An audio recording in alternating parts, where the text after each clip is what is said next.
January 19th, 2023 meeting of the Land Use Advisory Committee to order. We do not have a quorum, so we can't approve the minutes. The agenda is a consensus thing, and I'm not sensing that anybody has any angst over the agenda, so we'll consider that approved. And move on to our business item, which we can't vote on, but we can give feedback and get a sense of the room. And that would be the 2050 Regional Development Guide Community Designations, and Raya is here to present. Yes, thank you, Councilmember Wolf. Hi, everybody, and thanks for making it here today, even though the weather's not great. I think Greg is gonna show up with the presentation. Right, Greg? I'm speaking. He's awake back here. Well, I can. Oh, there you go. he's good. He's on it. Great. Thank you. Right now he's going. Thanks, Greg. So since I guess this is our first meeting in 2023, all of 2022 you've heard over and over again at every single meeting of LUAC about community designations and generally about the 2050 regional planning process. So we know that effort has started, and community designations is a component of that whole effort. Generally speaking, we talked about the why community designations matter and how all the policies are, or at least the land use policies heavily, more heavily than others at times, are based on community designations, specifically the minimum density requirements. And that's part of the reason that this component of the regional planning process is happening a little earlier than the rest of it, so that it can be a working draft for the rest of the 2050 regional planning process. It has been a very iterative analysis throughout the year, going back and forth between evaluating the 2040 community designations that were included in Thrive, and then considering gathering feedback from you and our other focus groups on what variables to consider, and understanding the impact of the different variables, coming up with different options, seeing how they work together. So we went through all of that process, developed these proposals.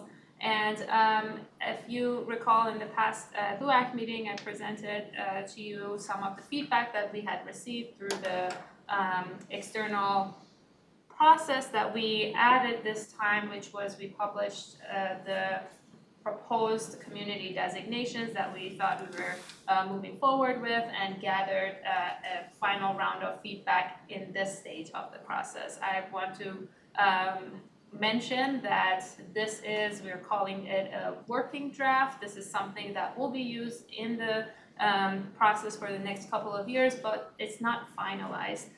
So it's possible that throughout the conversations related to other policies, including land use, that some of these community designations, it comes to light that the community designations are not working properly with the policies intended for different areas of the region. The final adoption of the community designation will be as part of the entire regional development guide, which includes the policy plans, which I believe would be in 2024, right? 2024, yes. Yeah. So in about a couple of years, there's quite a few different components that are happening at the same time. So it's a full force effort. Any questions about that overview? No? Okay. Okay, so now this is the cleaned up map that you're seeing. Last time we looked at it, it was still not, we had not included the feedback that we had received from the communities. We received about 7 very specific feedbacks on different communities saying that they think they should change to a different community designation. We did actually go into the data and compared a lot of additional information as well, besides just the variables that we have here to confirm whether that change was warranted at this time or not, and a couple of those changes we did make to accommodate the concerns that the communities had, and it made sense, because while this has been kind of a data-based approach, it has been heavily also informed by local knowledge and information from you and other focus groups. So this is now what we have ended up with. We have only considered the information. Actually, let me go back. These are the three, what you see are the variables that are being considered for the next regional development guide. We are including MUSA as a variable because it was a defining feature as to which area we were looking at. So we're only considering areas within MUSA that it actually separates the region into two sections, and then the age of housing stock as a proxy for age of infrastructure, intersection density, and planned residential densities that are coming from the 2040 comprehensive plan updates. So all of these together have formed the community designations, the proposed designations that you see in front of you.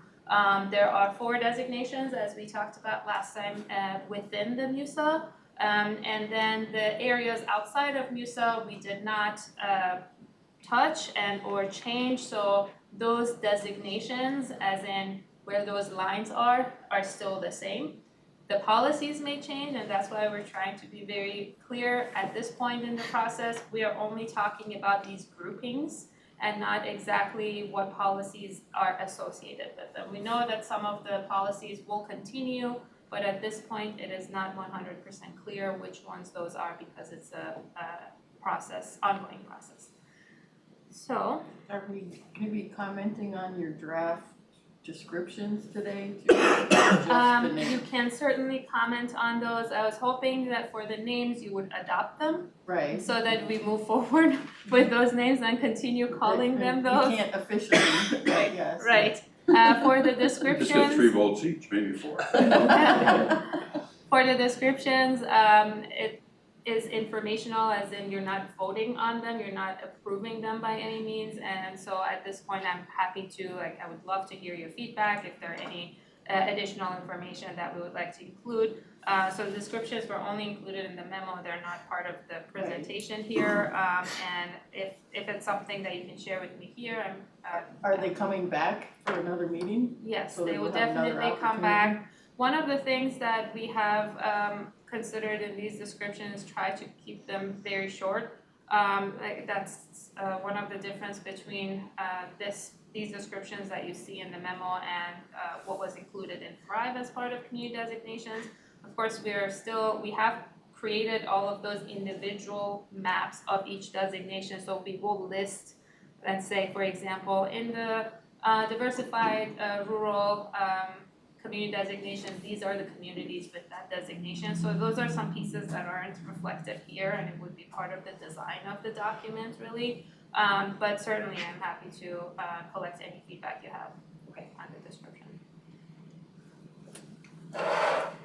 There we are. Yes. Okay, so the names that we have in front of you, we did discuss them at a very high level previously about the desire to keep them relatively the same or at least similar and not change them too much, drop one or come up with something new. So that's why you see option 1 and 2 in front of you. Since we are only changing the designations inside of the MUSA, those are the only options that we have provided here, assuming that the ones outside of MUSA will remain the same. And so the ones inside of MUSA, option 1, it basically reflects exactly the same names that were included in Thrive, just dropping emerging suburban edge. And in fact, a lot of those communities that you saw on the map here that are in light blue are kind of those communities that were both emerging suburban edge and suburban edge. So it made a little sense in that it's not too much of a leap. And so it will be very familiar for people, same kinds of names. mostly. Option 2 changes the names only slightly, just making them rhyme a little, if you will. So it's instead of urban center and urban, then we would the more core areas would be urban, then urban edge, then suburban and suburban edge. So it's just in between urban and urban edge. And of course, we have an other option, or option 3, that you can certainly consider a whole set of new names. If you do decide that you want to go that route, we want to say that to just be wary of, not picking names that are associated with things that people will not expect, and or are hard to say, and or have been previously, paired with policies that just won't make sense on its face. The name would communicate something very different. So we can't have Dan, Carl, Phil, and Wendy. Probably not. How would you decide which one to They will be very unique. Yes. Carl. So, I've heard that there's been some feedback on the names, and, you flesh out a little bit on what you're hearing back on it? On the names? Yeah. Yeah, certainly. On the names, actually, a lot of the feedback that we heard, or I shouldn't say that we heard a lot of feedback, let me say that first. But some of the feedback that we heard was, for example, related to, more than the name itself, was related to the designations. And for example, if a community moved from, let me go back to the map. If a community is now any of the browns in this map, and previously was one of those that has a suburban in its name. The concern, for example, was that now I'm an urban community, you can call it urban edge, urban center, urban anything, but I was suburban before. So the concerns were more about the notions of urban versus suburban rather than the names themselves. Which in the one case that was a lot of concerns, there were other concerns as well, and that we ended up changing that designation. But that was one of the concerns that we heard a couple of times from communities that would potentially change. So more about the designations themselves. Carl. Why did they drop the urban center from the option 1? I mean, I'm thinking out loud here, because I see, urban center, then urban edge makes sense, and suburban edge is almost like it kind of feeds to everybody. Yes, So sure. you have the oldest part of the community that was urban, it was developed in the early 1900s, even a lot of that area that's considered, and that has basically been forever the center of the planet Minneapolis and St. Paul. So you're advocating for option 2? With urban Option being urban center, urban edge. Oh, okay. I think it's And I'm not for saying- option 3. Okay. That would be urban center, urban edge, suburban edge. Okay. I mean, because it just more kind of delineates more of how much of Minneapolis was served by streetcars, and it was all, some St. Paul. I mean, that's the oldest part of our community, but the housing stock is by far the oldest. You go, once you get to Richfield or Bloomington, the housing stock is 50s and newer. You go all those other directions, so you've got the super early housing stock, and then you have the kind of mid-range housing stock, and as it works its way back up. And the design differences between the grid, which Minneapolis for sure is, and St. Paul's a confused grid, but it's still a grid of sorts. A grid for people. Jesse said it best. Jesse said it best. But then you get to, like, Bloomington was an experiment in curvilinear streets, but they did a lousy job as far as getting people moving within the community. They were either on 494 or something like that. You get further out to Burnsville, they're still doing curvilinear. They're still kind of relying on, I'm just using the south as an example because I'm most familiar with it. But Burnsville, you have a few more roads that are direct.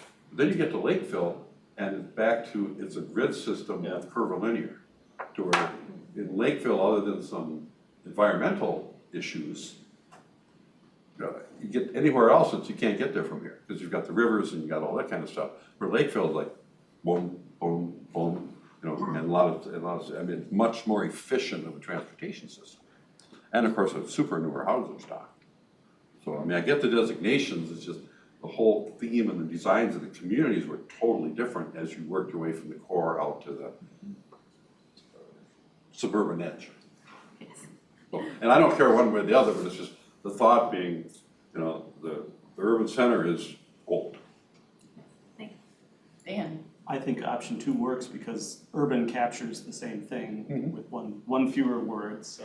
it's a little more efficient. Yeah, slightly more efficient. And think all the I can agencies say, you know, the challenge we have, of course, is that, you know, and I'm thinking about a community like Woodbury, where, you know, half the community is pretty well developed and the other half is pretty well still kind of transitioning from farm fields and things like that. So, but we have to pick a designation for the whole community. And so it probably makes sense to be suburban edge in that case, or what, you know, whatever.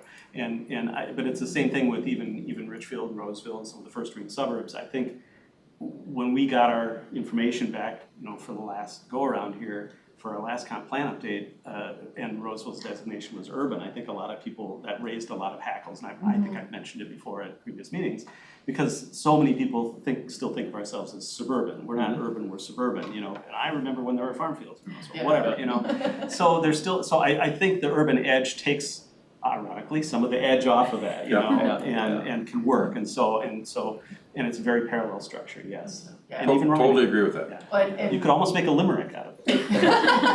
it wasn't just Rosemont, or I mean Roseville that had that concern. There were other cities that were in the urban that were like, wait a minute, this is not us. And so I think urban edge is probably more palatable. Yeah.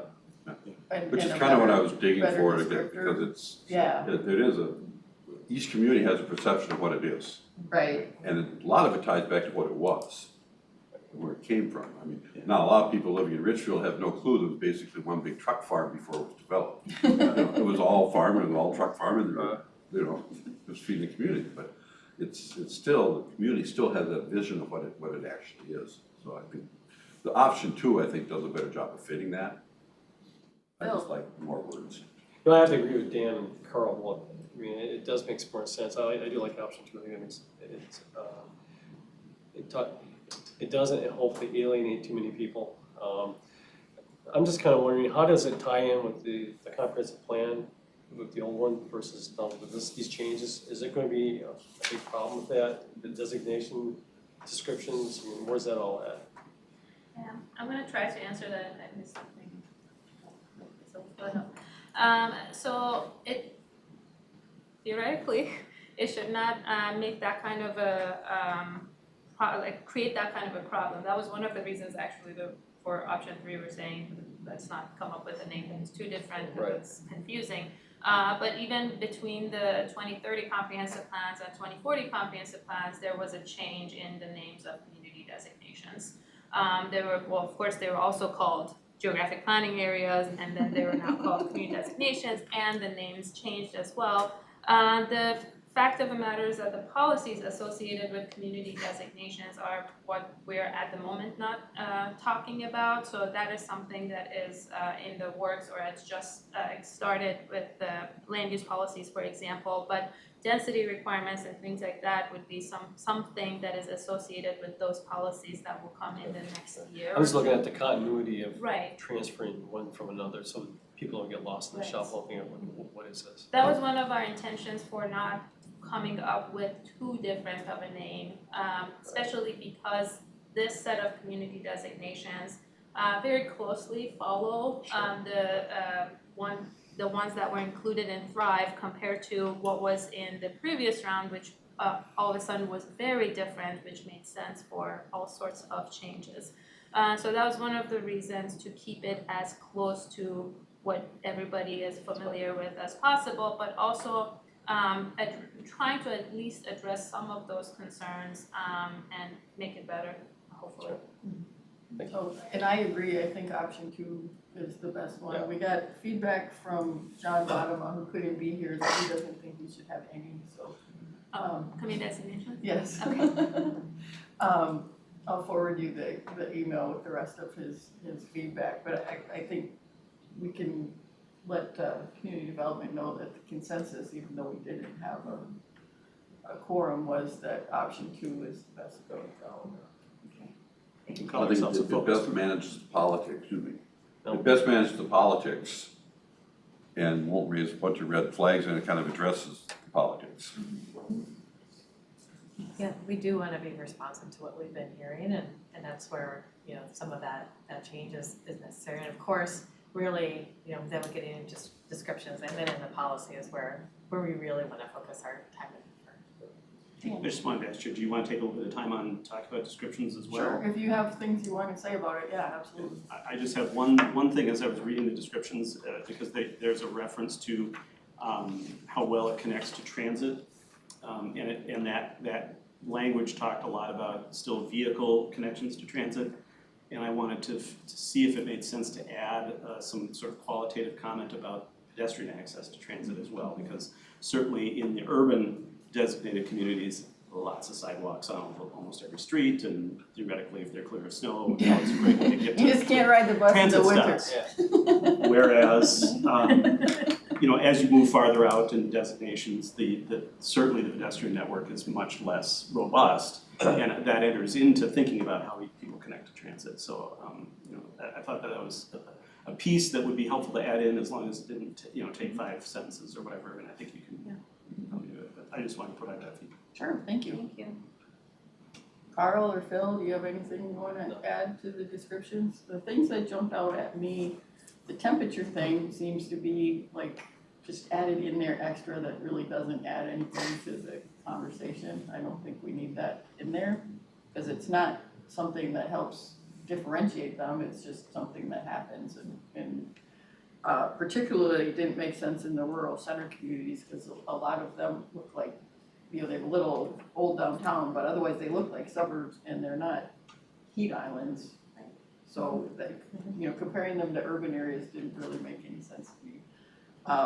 The other part was when you talk about suburban and suburban edge and the not having intersection densities, a lot of that is driven by that you couldn't fill in wetlands anymore and restricted access to arterial roads because there's not a lot of freeways or expressways in those communities, so they need to preserve capacity in the arterials. So that's why you have the curvilinear areas to go around the wetlands and connect to these access points that are limited on the main roads. I think that's more germane to why they got that way than what's currently listed there. I think that reflects the difference in environmental rules in place at the time of development, right? Yeah, definitely. We can weave in some of that too, certainly as it relates to cross-cutting issues that we've been discussing. Okay. And that's where the counties, Dakota particularly, with access spacing guidelines on their roads, affects how the city connections are made. And the counties, they see their only job is to get from way over there to way over there. And they want to do it as efficiently as possible, and sometimes they've done a better job than others. But the cities are trying to have them move it within their own community. So it's, you know, it's kind of a double-edged sword. And that's why you end up with County Road 46, County Road 60, that kind of stuff, which are the east-west corridors. Right. And the only real north-south ones we have, like Lakeville again, is Cedar, 35, and get way over 3. So, you know, it's more of a east-west on the county roads. Now, the major, in between all that stuff, because of the curvilinear development and the housing pockets, probably one good way to place it, where we try to avoid you can't get there from here even within those pockets or the interconnections within that, so you don't have to go out on the county road or go out on the other streets. Not always 100% successful, but it's an effort that's been made, I think, by a lot of communities. Yep, I would agree. And certainly intersection density also sort of reflects lot sizes and development density as well, so they kind of have a little bit of a parallel to it. But it's kind of staying that way even as lots are getting smaller and smaller in the suburbs. As the land prices go up, they're shoehorning big houses on little tiny lots. Yeah.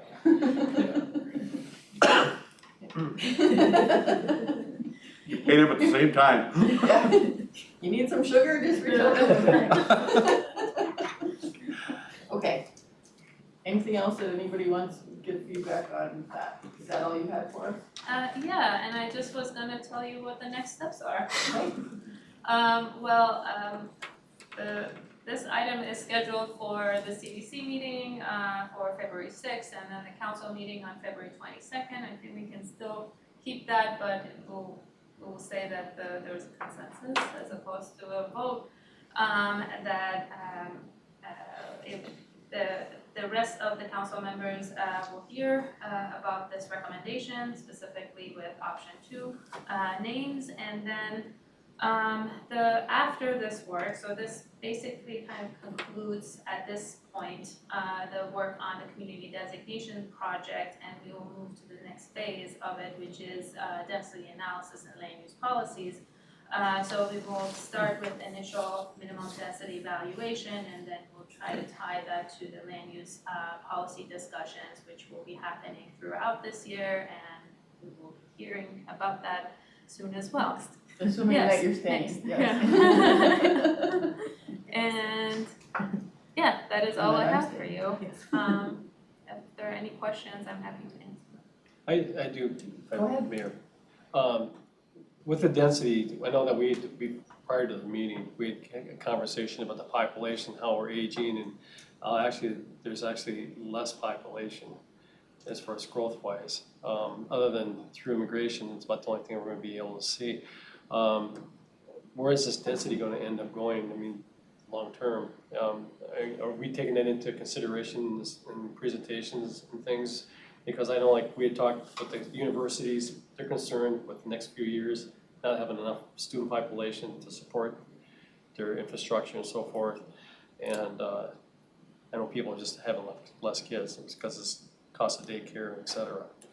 So, I just think curious. that's more the next presentation. Yeah. So I'm getting ahead of myself, I apologize. And this time, you can I'll turn it over. And do my also, best. you know, a great amount of the work that we'll be doing is discussing that. Where should it go? Where do we want it to go? What do we do in light of, changing demographics? What's important to the region? What's important, what are you experiencing in your communities that probably are shared across communities too that we should be addressing? And I guess I would push back a little bit on the where do we want it to go. People go where they want to. Well, And that's if just we it. don't Hi. provide them the housing that they want, they go to a different region that will have what they want. Right, exactly. Yeah, you're right. Okay. Well, with that, I guess that's it. Thank you. And thank you for all of the feedback that you have provided in 2022 on this project, and we will continue to work on this. And thank you for all your patience with us up through all of Yeah, these that's fun. presentations. Thank you. Hopefully you've had fun doing it. Yes, most of it. Seriously, this stuff needs to be fun. So that would take us to, I covered up my agenda. Land use scenarios, and Baris is going to present. Hi, everyone. Thanks again for coming on this snowy day, and I appreciate having an audience, so that's fantastic. I should just mention before I start that I'm hoping that you would interrupt me along the way, because I'd like to have it sort of a dialogue instead of just me presenting. So instead of waiting until the end of the presentation, please feel free to interrupt me, and that would be great. And I'm hoping that I could provide some data for you guys to have a conversation about the land use policy, so that I will provide some of the data and some of the findings, and Lisa will step in to kind of look at the policy implications of that conversation. So I am not sure at this point if you have seen my presentation about scenario planning before. You guys have? Okay, in that case, I can skip the refresher because I was expecting other folks who haven't been familiar with it. These are our people who show up every time. Yeah. Sorry. We're even better than the post office. So that saves me like a good 7 minutes of presentation. I appreciate that. So today, what I'm going to talk about is I would like to talk about the different scenarios that we mentioned last time I was here. I would like to sort of put some visuals up there and describe what they look like. And I would like to provide some questions for you to evaluate these futures, and hopefully, based on the findings, you should be able to see some of the land use implications of this as well. So think of it as a sort of a overall picture painting, and for you to evaluate these pictures and then turn to the land use piece of it. So in terms of what these futures look like, we came up with 5 scenarios, and as you can see in these scenarios, we just wanted to show to you what each of the scenario looks like on the ground. If you remember, each land use scenario is practically a distribution of the population of the region and the employment of the region. So in these maps, we try to portray those, and if you look at the top right map, which says business as usual above it, that's what we are currently growing like, or if we were to grow at the way we grew in the last 10 years, this is how we would grow in the next 30 years. And as you can tell, it's a fairly balanced distribution of growth. I should say that when, as the color gets darker, those are the areas that get the most growth. So the lighter it gets, we have less percentage growth. So if you look at the business as usual scenario, the core is fairly dark, so we're getting healthy growth in the core of the region. And then as you can see in the periphery of the core, the suburban areas are getting fairly decent growth as well. So overall, the business as usual scenario has a fairly balanced growth pattern. If you move to the top middle map, that shows you the high growth dispersed scenario. And one thing that comes up right away is that you see sort of a donut pattern. The core is lighter, and the suburban areas surrounding the core, they tend to get darker. That is intentionally, these scenarios are designed by us to have more growth in the suburban areas. So it shows you that, you know, our intention to generate a scenario which was high growth dispersed really panned out based on what we're seeing in these maps.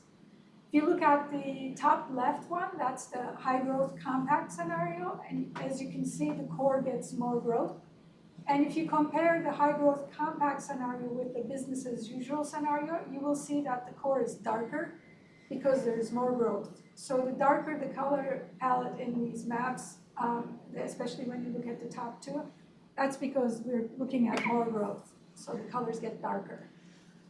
And if you look at the bottom 2 maps, they're just paler versions of the top 2, because we have a low growth scenario in each case. The patterns hold in the same way. Low growth dispersed scenario is a lighter donut, and low growth compact scenario is a lighter shade of the high growth compact scenario.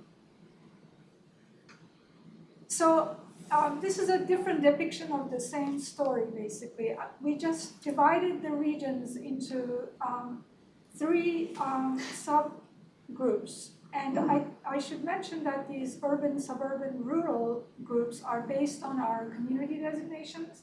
We rolled up urban and urban center into urban. We rolled up suburban, suburban edge, and emerging suburban edge into suburban, and rest of the designations rolled up to rural. So I just shorten these names for ease of storytelling. So we start with the top bar. That's the business as usual scenario. As I mentioned, it has pretty healthy growth in the urban areas. We get 40% of our growth in the urban areas, and half of the growth is happening in the suburban areas, and a decent amount of growth is happening in the rural areas as well. If you look at the second bar and compare the first and second bars, you will see that the blue section of the second bar is larger compared to the blue section of the first bar, which basically tells you that the second scenario, the high compact scenario, is more compact than the business as usual. And if you look at the second and third bars from the top, you'll see that the combination or the composition of the regions or the subsections of the bar are different, fairly different. If you look at the blue one on the second bar, and blue one on the third bar, you'll see that there is blue shrinks quite a bit. So that means the urban area is not, it is not growing on the high dispersed scenario. And in the high dispersed scenario, 3/4 of the growth is coming from the suburban parts. And when you look at the high dispersed area, you can see that the urban growth is fairly significant compared to the compact and the business as usual scenarios. And Carl has a question. oh, sure thing, absolutely. So how does, I mean, it still gets back to infrastructure and delivering services. And the core has, you know, pretty good transportation services, buses, some of those kind of things. When you get farther out with that high growth dispersed, trying to deliver those same kind of services to those areas, is that going to be a great deal more problematic as opposed to the, I mean, even right now we have the downtown are still struggling and the park and rides are, well, I'll use the phrase underutilized. I get to park really, really close at Apple Valley Transit Station. Same at Burnsville, I mean, it's got like 4 decks and, I mean, no one's up there. So I mean, it's, you know, trying to, you know, anticipate that and, you know, I'm not saying necessarily push development in certain areas, but if we start creating land use policies where we're basically pushing that moves that density further out, it also moves greater challenges to provide infrastructure farther out. And the support infrastructure, particularly if we're trying to get people to use more public transit, some of those kinds of things. It's kind of an interesting scenario. I mean, blue and orange, that's Washburn High School's colors, by the way. It's the default. I can even do this fight song. I was there long enough. But the, you know, it's still the, you know, you look at the business as usual is somewhat balanced, but then you start going to some of those other scenarios, the high compact, low compact, it's, you know, or, you know, low dispersed. It's extraordinarily, you know, all of a sudden downtown's going to be even emptier than it is. Theoretically speaking, I don't have a crystal ball, but I guess Phil? if I may piggyback on that is well, one question is what's the cost of this? I mean, when people they have to have incomes, you know, if they live in a downtown area, what is the cost of renting an apartment complex or a studio or whatever versus one that's in a suburban area that's maybe less costly and easier to live, even though there's a further commute to the downtown or wherever. I think the cost of living is going to have play a major part in where people live and choose to live. Yeah, we were actually talking about the housing implications of these Yeah, scenarios. it's And huge. if you look at the high compact, for instance, if you have a situation where lots of people who live in the urban areas are looking for housing prices are going to go, especially in the core. And if you have, you know, lower income folks living there, they will be competing with higher income folks to be able to Exactly. get housing, and you're looking at a displacement situation. Yes. But if it's happening high dispersed scenario, then you are getting all the price pressure in the suburban areas, and maybe drive till you qualify option is not going to be as popular if the housing prices go up in the suburbs. Well, I think I could see it putting a lot of stress on suburban communities to keep up Big time. in terms Absolutely. of Well, infrastructure, I infrastructure. was just gonna say, even Yeah. the council infrastructure. Absolutely. Right. If we go with a high growth, I mean, you know, and I don't know that we can predict that it's gonna be high growth, just kind of based on what we were talking about Right. earlier.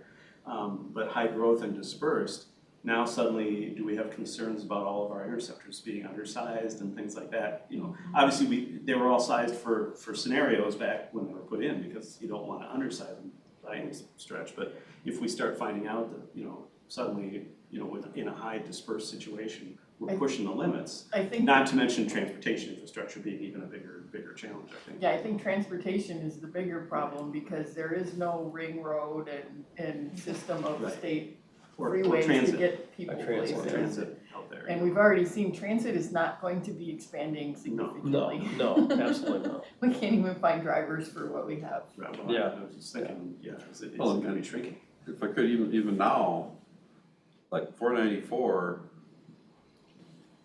west of 35W is not a road you ever really wanna go on for any reason, anytime, almost any time of the day. Yeah, Yeah. Because the traffic is so heavy, it's basically a parking lot. So then Yeah. probably what the question that comes back to us is, if we wanna put in place policies for our next round of comprehensive planning that particularly discourage a dispersed approach, whether it's high or low growth, because of some of those challenges, I think that's probably where this is, and I'm anticipating where this might be going. here, Doing so, my job for me, yeah. thanks, Dan.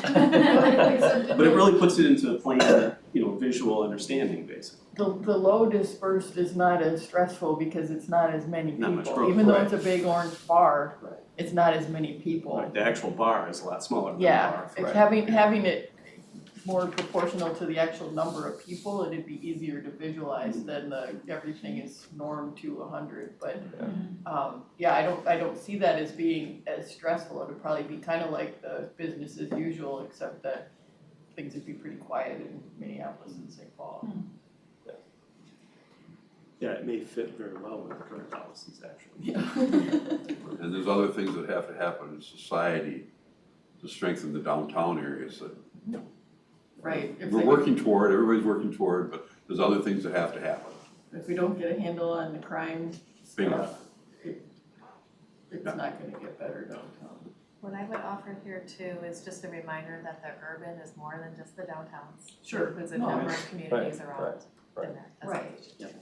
But yes, a Right, big part but of it's the Yep. fringe downtown areas that I mean, if you But ended up with, and in the maps, definitely in all the scenarios, the core of the core, Yeah.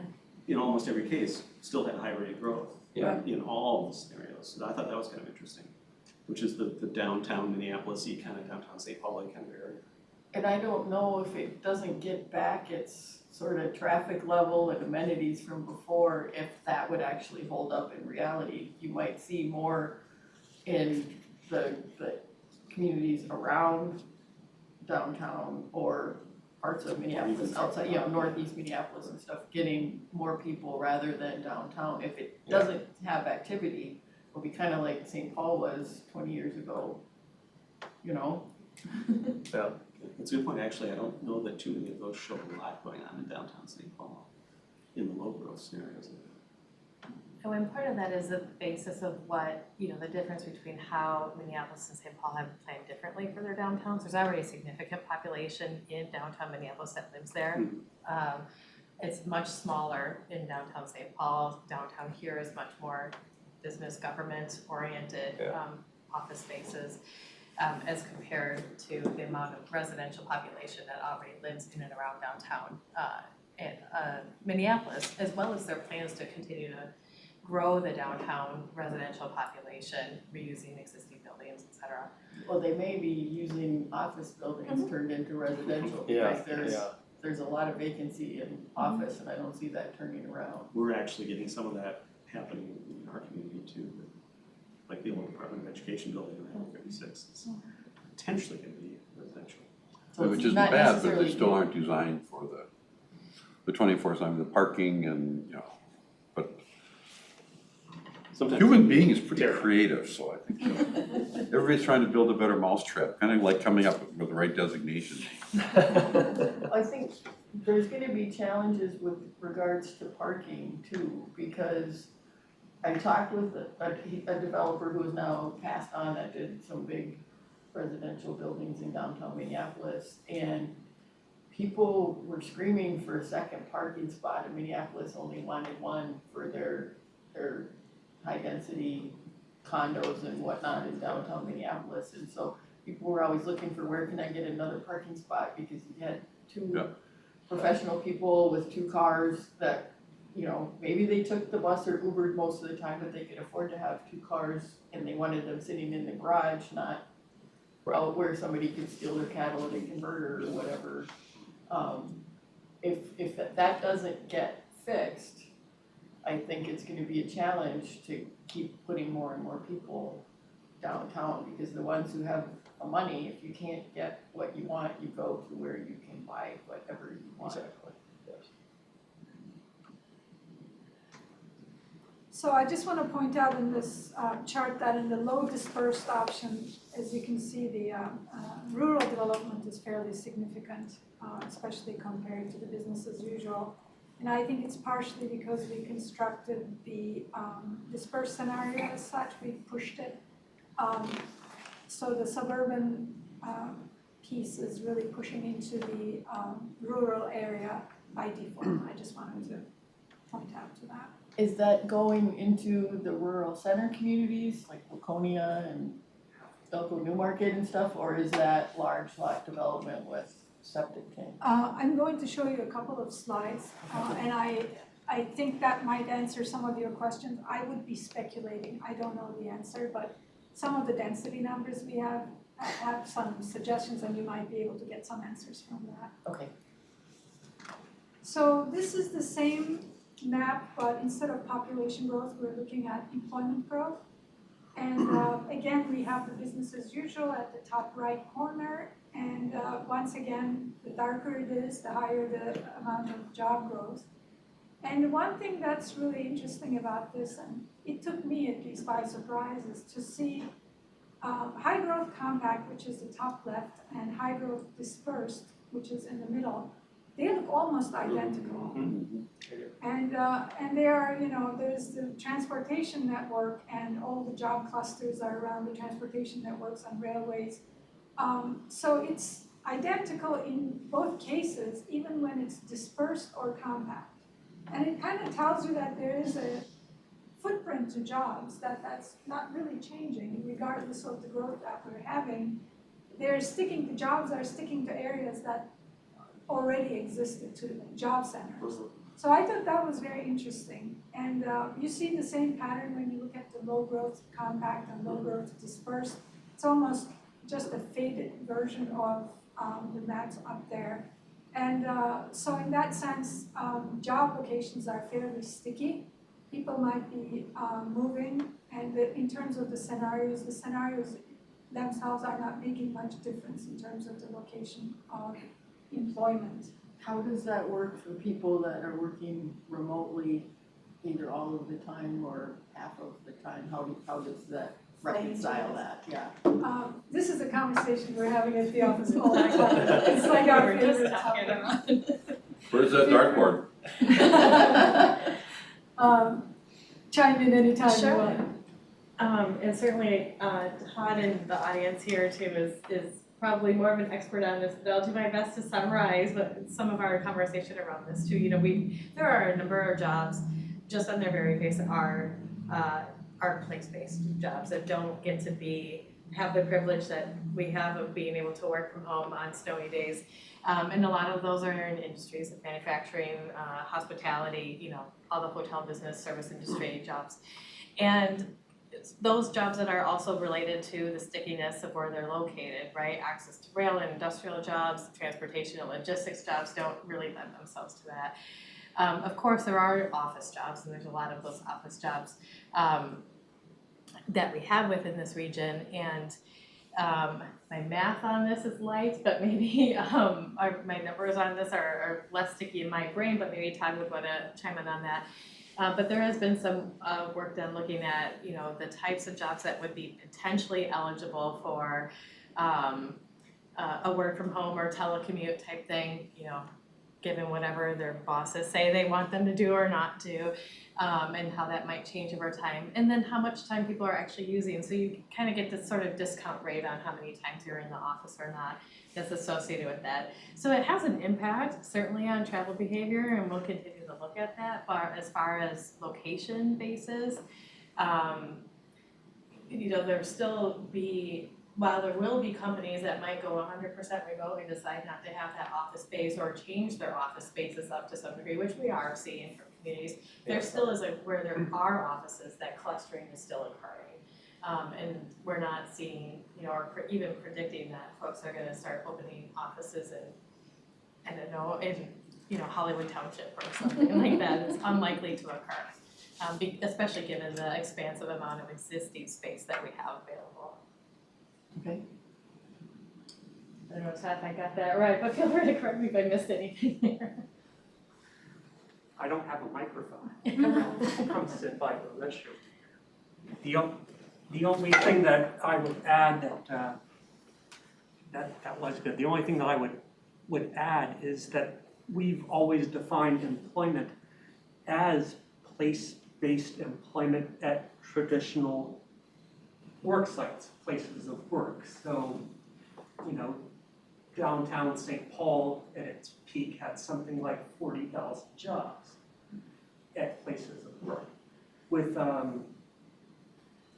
telecommuting becoming a large share, can you really say that downtown St. Paul still has 40,000 jobs? I mean, it might have a payroll that lists that many, but maybe a quarter of those are working remotely, they're not actually there. So we are proposing in the forecast project that in the future we would just be considering the jobs that actually take up employment space.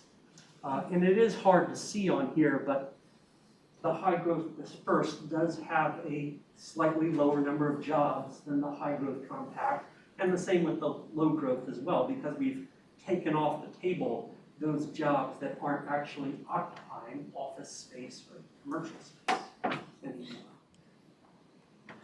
But that's still a minority of the jobs. There's still over 85% of the jobs are still in the places they've always been. Yeah, okay.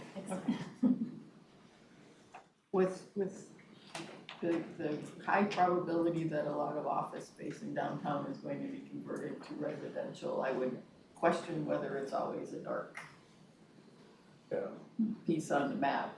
They may end up being replaced by people who live there. And it seems like we have more and more people who go to different places and go to people's houses or places of business to provide them with a service than we had in the past. You see a lot of people with work trucks in their driveway and they take the appointments from home and then drive to wherever they have to do their thing. So that doesn't really account for that either, because they don't have a sticky place where they have to be.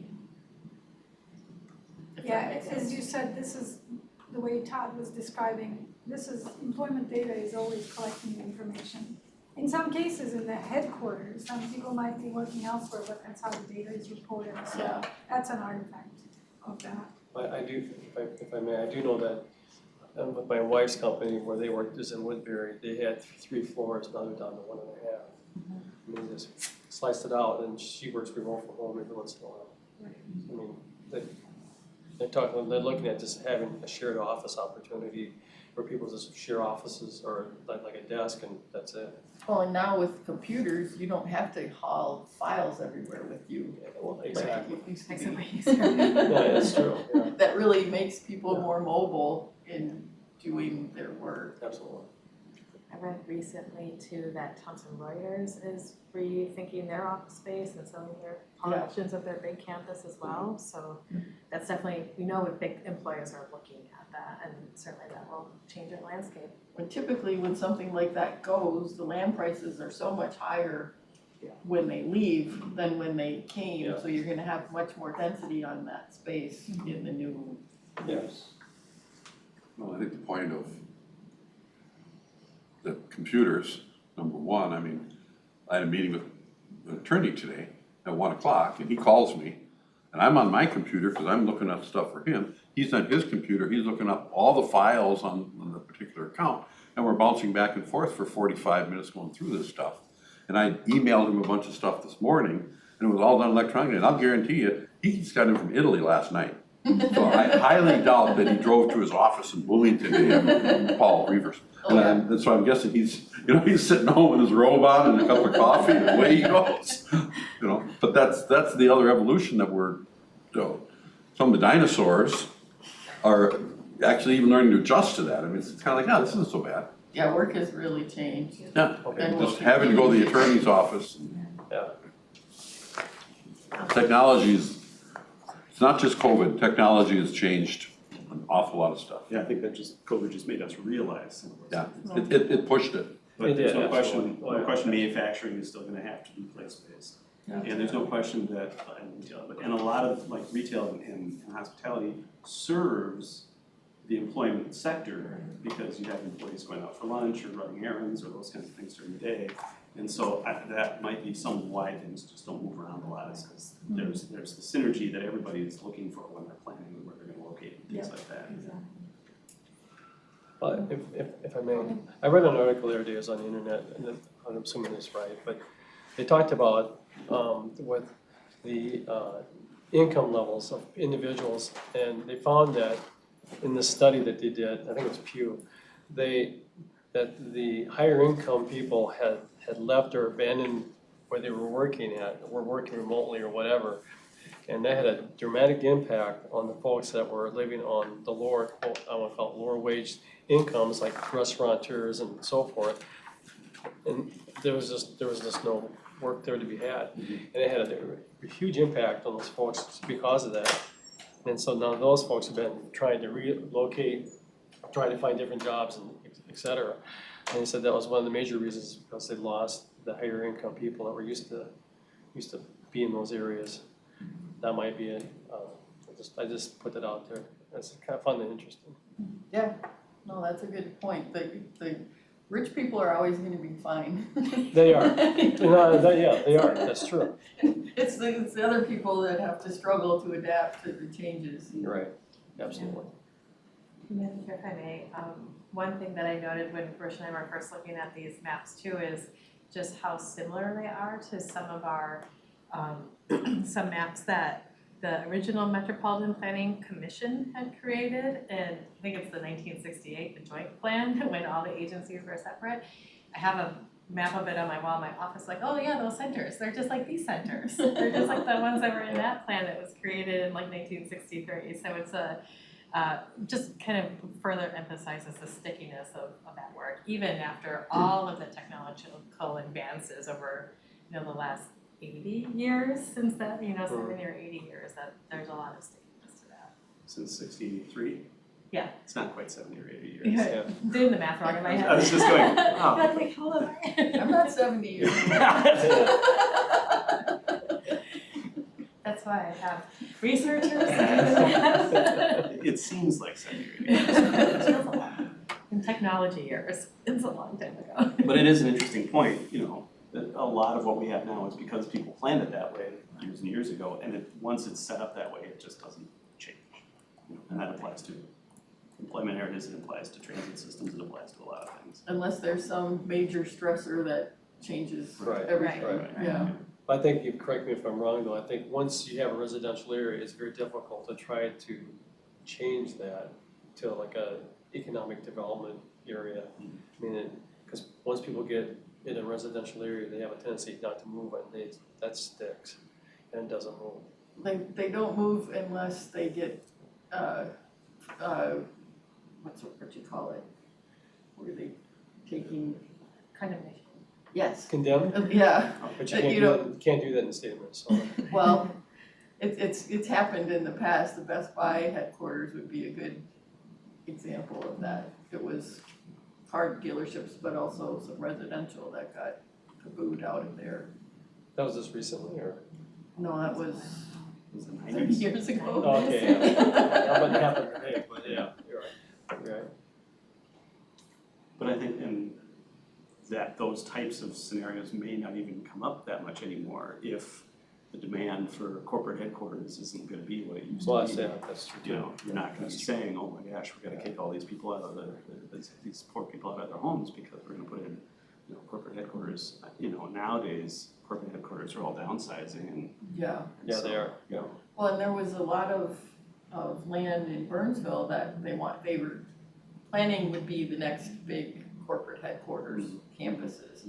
And they never got a bite, and they changed the zoning to apartments and full Yeah, apartments. yeah. It's amazing if you add mixes of uses and residential being one of them into any of your districts, they suddenly get very active with development right now. Yeah. Okay, shall we go on? All right. So one thing, this is the similar chart to the population growth.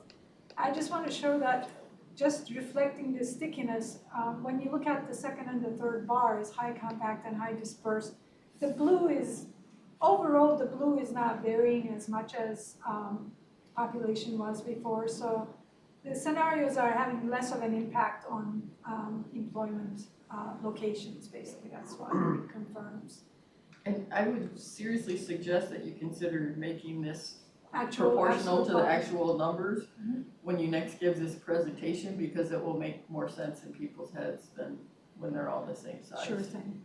Yeah, you're trying to convey kind of two pieces of information, the relative proportions, but then also Also- the relative sizes. Right. And even if you do all that, it may not make sense. But it has a better It chance. has a better chance, yes. That's fun. So one thing that I thought was really interesting was that when you put the population and the employment charts next to each other and look at how the blue portion of the charts change, especially if you look at the second and the third bars from the top, when you go from compact to dispersed, suddenly the blue drops quite a bit on the population end of it. But if you look at employment on the right-hand side compared to second bar with the third bar, the blue doesn't shrink as much. So what that tells me is that when people are suburbanizing, even when they suburbanize a lot, employment is not suburbanizing as much. Yeah. So there's that piece which kind of creates the potential for telework. The locations are always going to be, human beings go further out than jobs themselves. And maybe some hope for transit. So I want to provide some data about the land use results of these kinds of scenarios, but I want to give you a couple questions before I do that.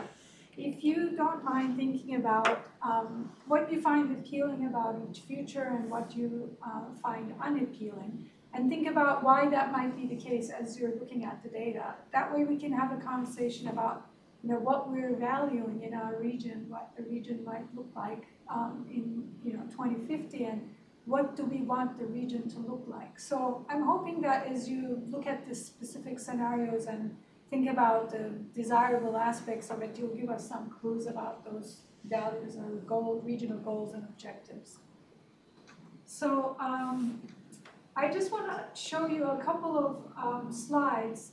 The first one is the first chart on the left it shows the total acres of additional land developed between 2020 and 2050.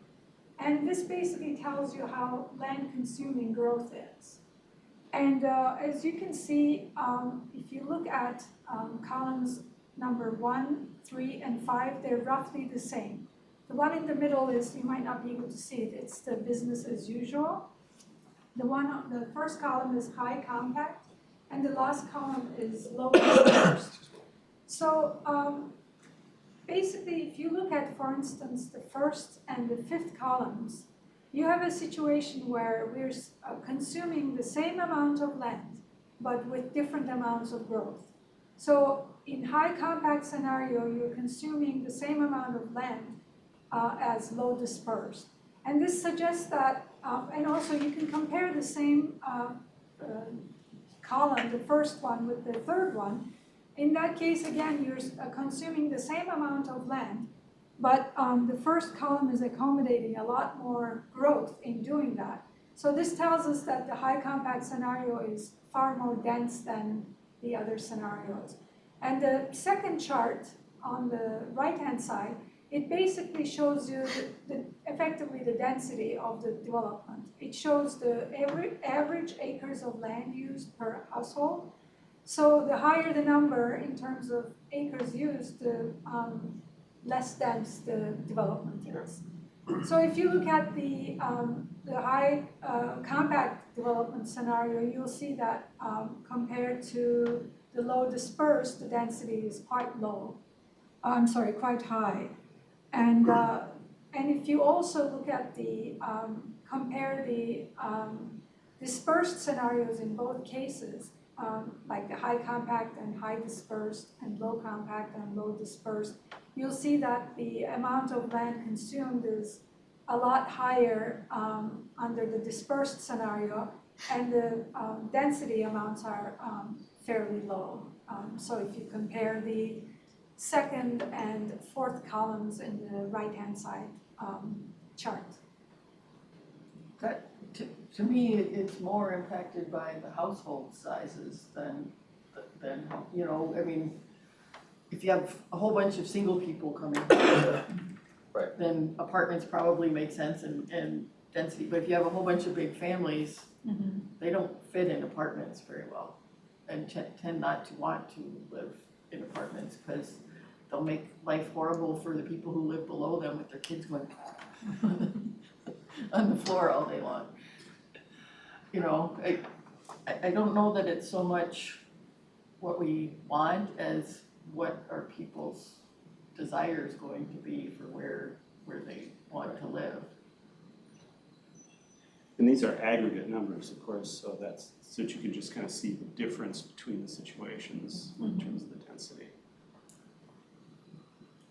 Well, and to your point around household size, we know that our household sizes on average have been declining. And that the number of households with children has also been declining over, Yeah. and Todd is our demographic expert Right, here, can speak But to that's that. hitting Minneapolis and St. Paul harder. It Yeah. hits different parts of the region in different ways, for sure. And it's not as evenly distributed as you would No. think. It's not all in, I mean, I have a Right. family with my two Right. children living in Minneapolis, in a very small house. But there are, there is a distribution of that, and when we do see, when we're looking at this at a regional scale, when we're seeing that, those demographic trends, that's how we get to, those at aggregate per acres per, or number of acres per household. That doesn't mean we don't have large families, it doesn't mean we have No. that we don't have large amounts of single households either, but in aggregate, that's what we're seeing. But if you're nerdy and dig around in the numbers, there's a lot of people that live alone in Minneapolis. There are a lot of And- people that live alone in a lot of places. And in older communities where kids moved off and then the husband dies and you're living by yourself in a house that used to have 6 people, eventually that turns over and a new younger family Right. comes in, so there's churn.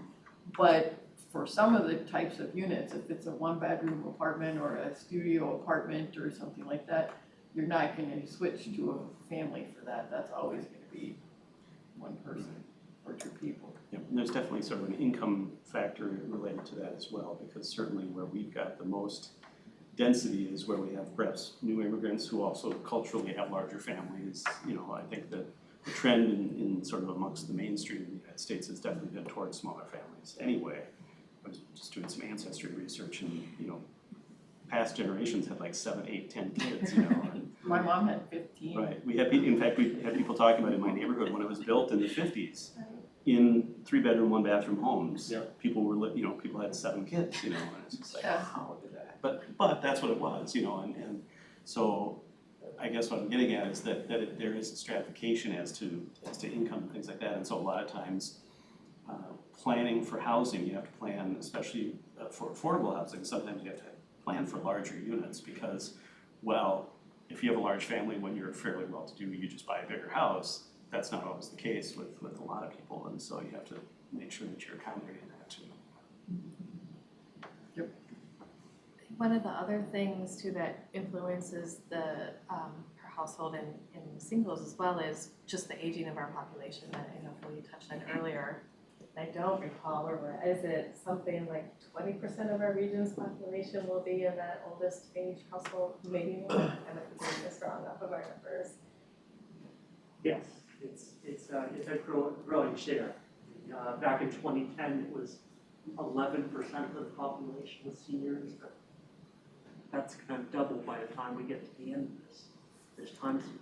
Well, in response to that, you're seeing a lot more assisted living or continuity of care kind of places. And some of those are counted as businesses rather than homes, which I've always thought was dumb, because if you're never leaving, it should be counted as your home. Right. It's not a hospital, this is where you live.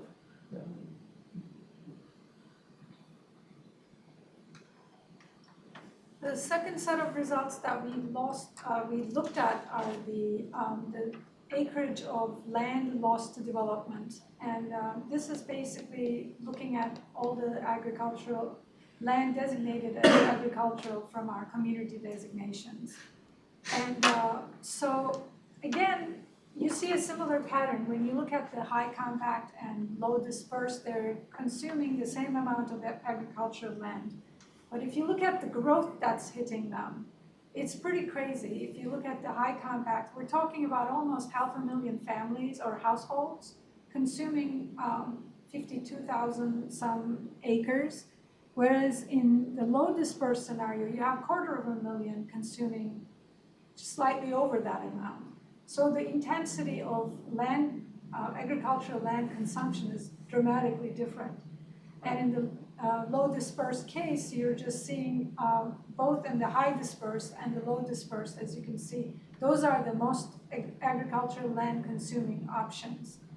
And I think part of the reason why the low dispersed is coming up so high especially is because of the portion of the, let me just go back.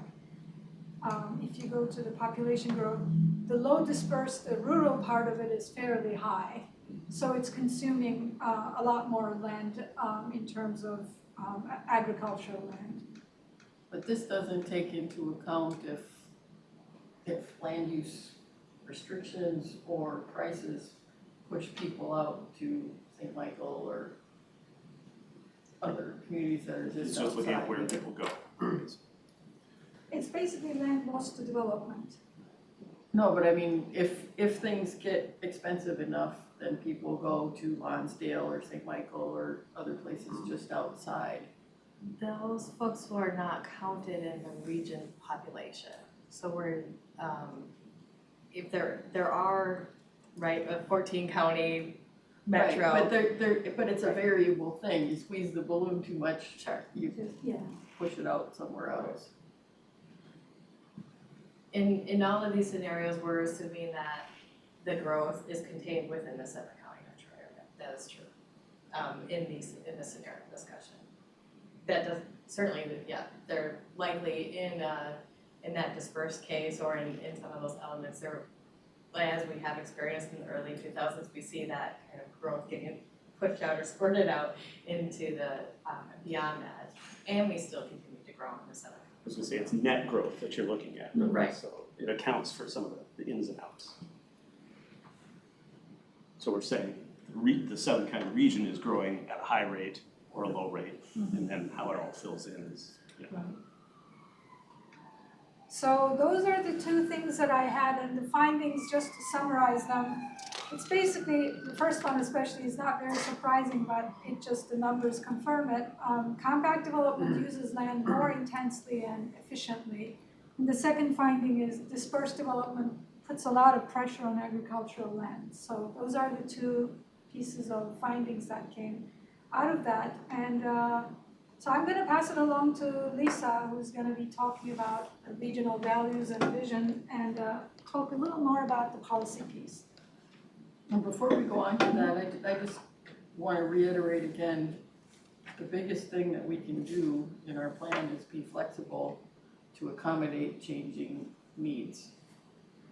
Because we don't know whether there's going to be another pandemic and people wanting to have a big house where they're stuck with their family all the time, or if people, if Minneapolis has a resurgence and everybody wants to live downtown, we don't know what people's preferences are gonna be. So we have to kind of just do the best we can to react to what needs are, because if we don't, they go somewhere else. I have to agree with that. I think that change is going to happen more rapidly than Yes. we used to. People are going to make faster decisions. And if we want people to come here to fill jobs, we have to have some place that they would like to live. Yes. Well, thank you. You've actually answered a lot of the questions that I was teeing up as part of the discussion, but just a little bit of context on the conversations the council has been having around regional core values and vision. to kind of set that stage as well. And this probably aren't foreign to anybody here, but we've engaged with a lot of committees and building off of work of that you all have done in your local comprehensive plans and themes that have emerged from there. These are sort of the 4 core values that have emerged as part of that, and the councils continue to work through language and expanding upon that as part of their committees of the whole conversations. And similar to community designations, having a working draft to start kind of guiding our work, but also in doing further engagement and refinement and as we continue to do this work going forward. So these 4 really being kind of the center of that as values that guide our work. I think stewardship is probably the most obvious one, especially as an agency responsible for large amounts of infrastructure investment and maintaining that and providing service in the region. Related to those values, we've also had a number of kind of cross-cutting issues that have emerged and continue to emerge both through the planning process as well as through our conversations with all of you in local government planning and through all of the other conversations we have across our work. And through that have emerged sort of 4 cross-cutting issues that we need to be attentive to, including equity, climate, natural systems, and public health, safety, and well-being, which many of these have come up in some fashion today, even just in this discussion. Around equity, some draft language around that around a vision that the council is forming is really just that our region is equitable, inclusive, and welcoming. Because some of the flexibility in meeting and attending to people's needs that Wendy was speaking to. Around climate, that our region leads on climate mitigation, adaptation, and resilience. And in that resilience and adaptation, those 2 buckets really recognizing that we're seeing a lot of changes on the ground already that impact the infrastructure that we're responsible for and the services that we're delivering. Like plowing? Plowing, I mean, we don't do the plowing, No, but as a region, yes. But even, in years where we had wetter years, not these last 2 drought years where the rains were coming pretty hard and we have flooded streets and trying to run buses on some of those streets or kind of get around them actually, because we can't run buses on those streets and even cars getting stuck in traffic or bridges to Scott County being closed due to river floods.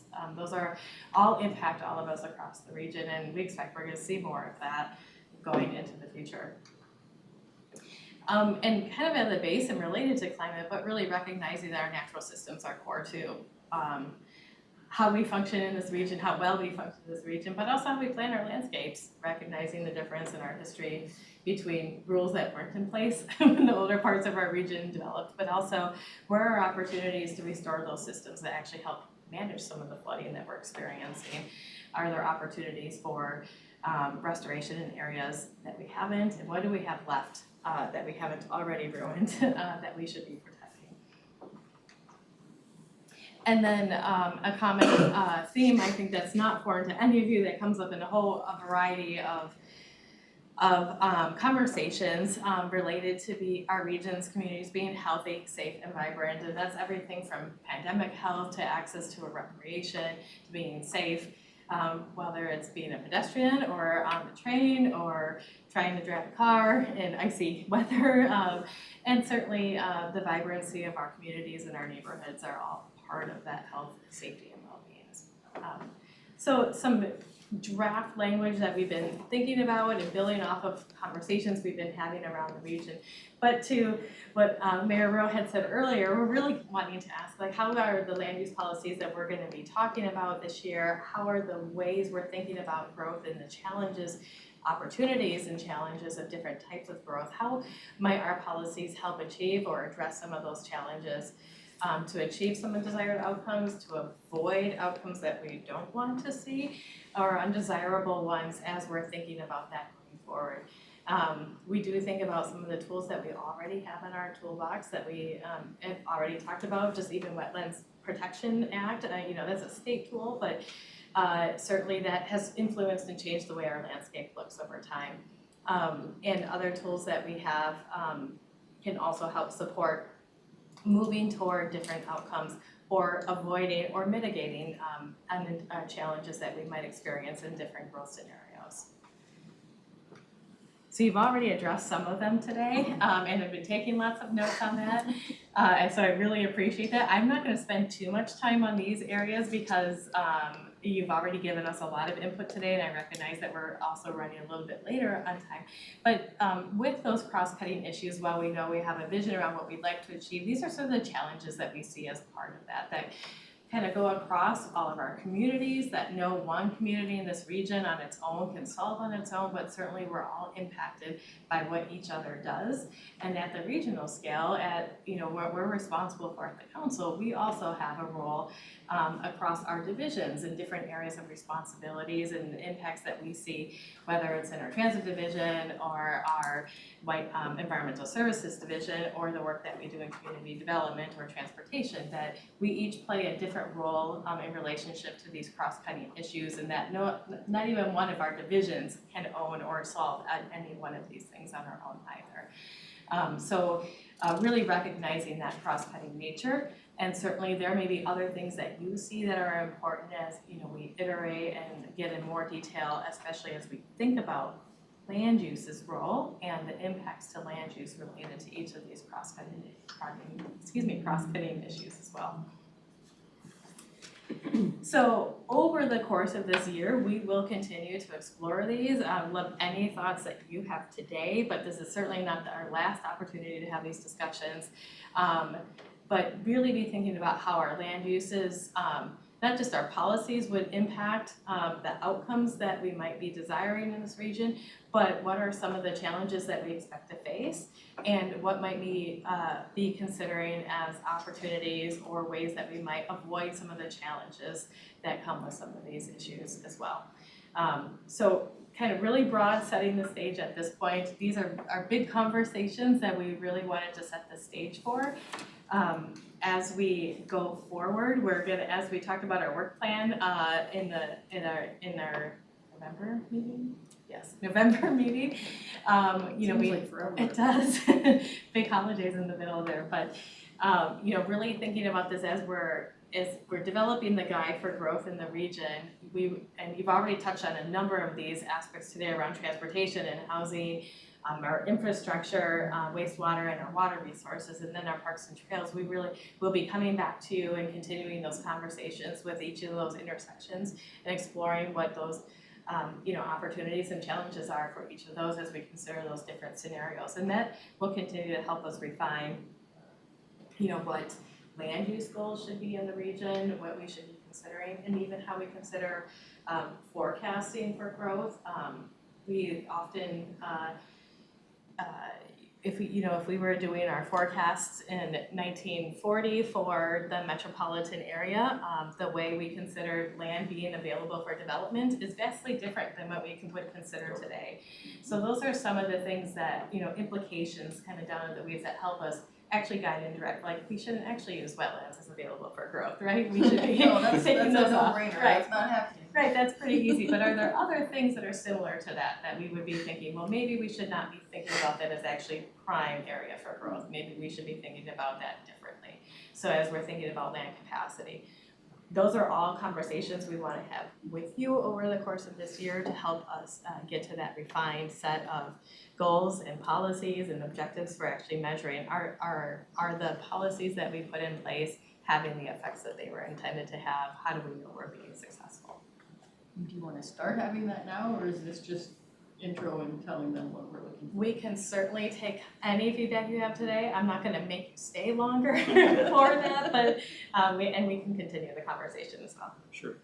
If I think one of the things that I was thinking about as you were doing this introduction and sort of talking about the different cross-cutting areas and how it relates to the analysis of the different growth scenarios, one of the things that, at least as I'm thinking about it, would be helpful in terms of thinking about policies is to go back and maybe for each of those growth scenarios, talk about, qualitative or quantitative impacts in those various cross-cutting areas of the different growth scenarios, to the extent that those can be sort of predicted or analyzed or determined, because then you can, as a policymaker, try to say, oh my gosh, in a low growth dispersed scenario, there's all these impacts on climate, environmental, or there's all these impacts on, you know, equity or whatever it is. And then we can start to look at what are the trade-offs. And so we can say, you know, it looks like, low growth dispersed, that seems to be the most appropriate. The business as usual gives you this, and then the high growth compact gives you this. And you can say, well, is there a way to come up with a policy? Say we figure that growth is going to be low growth, but we want to make sure we put in place policies that will handle high growth. You know, I can see where you try to say, well, based on the impacts that have been sort of determined and fed back into the process, it looks like if growth is truly going to be low growth or business as usual or high growth, these are the impacts in that scenario. And we want to put, if we think that's where we're likely to be going in terms of growth, we want to put in place policies that make sure that we kind of get there and those impacts are either mitigated or avoided or whatever.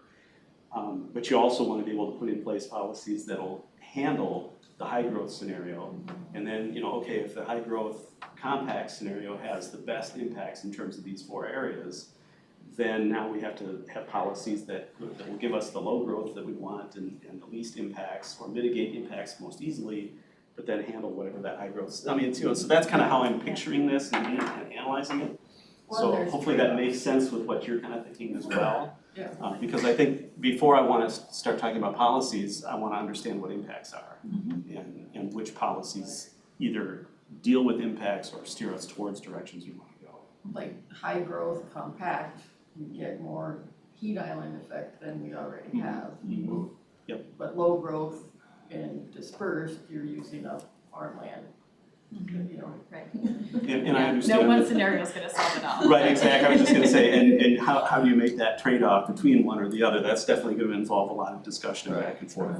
I guess my question is on the equity side of it is who makes the determination on what policies affect what different communities? I mean, do we allow the growth to be more so in the Northeast versus the Southwest or vice versa or wherever? I mean, who makes a decision? Well, ultimately, there's a local control aspect of it because if a city council doesn't authorize land for development, it's not going to happen. And then people make that decision with their buying dollars when they're choosing their housing. Sure. I mean, we can try to guide it, but ultimately the market decides where people want to be. But I think to that point, if we can understand what equity impacts may be under the different scenarios, then we can start to understand how we can I put totally in agree place with you on that one, policies. yeah, absolutely. Yeah, because- because if you talk about transportation infrastructure, you have these core areas that we have businesses that are located and they're located next to transit areas. Well, the outlying areas in certain parts of the metro area are not gonna get any growth because there's no connection. No, I appreciate that, and certainly there are some measures that we'll be able to give you, and then some of them will be more narrative, qualitative, trade-off kind of discussions as well. Yeah, I And appreciate it. I think it's helpful to look at other places too and how they're handling things. I mean, one thing that we've done, besides our sewer system, which is awesome, but one thing that we've done well here is keeping a lot of the areas along the rivers natural and parkland so that there's some bounce available for water levels, you know, whereas places that have built right up to the edge are kind of in a different Well, and position. do we have to look at, under some of these environmental scenarios, policies that incentivize sort of returning, you know, industrial or employment type, you know, areas back to natural areas because it deals with, you know, maybe restores an ancient creek that was there a long time ago that actually served a Yeah. purpose. They're doing that Obviously, at the Ford plant. Right, you know, there's significant impacts related to people's economic interests, which always enter into it too, so, but, you know, I could see where land use policies could, you know, at the Met Council level, as we sort of push them out to the cities to then take into account in developing comp plans, but certainly as cities do their specific land use planning that can help to try to deal with some of those things. So, yeah.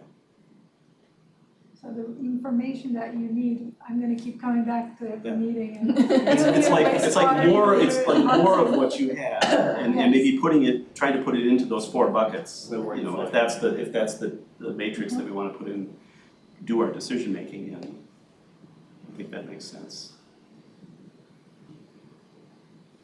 Anything else? I really appreciate the conversation.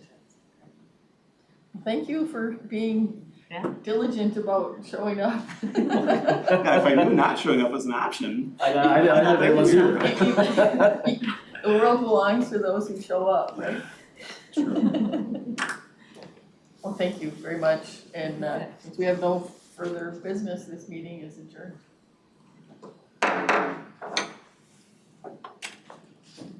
I was just talking with in my day job, talking with a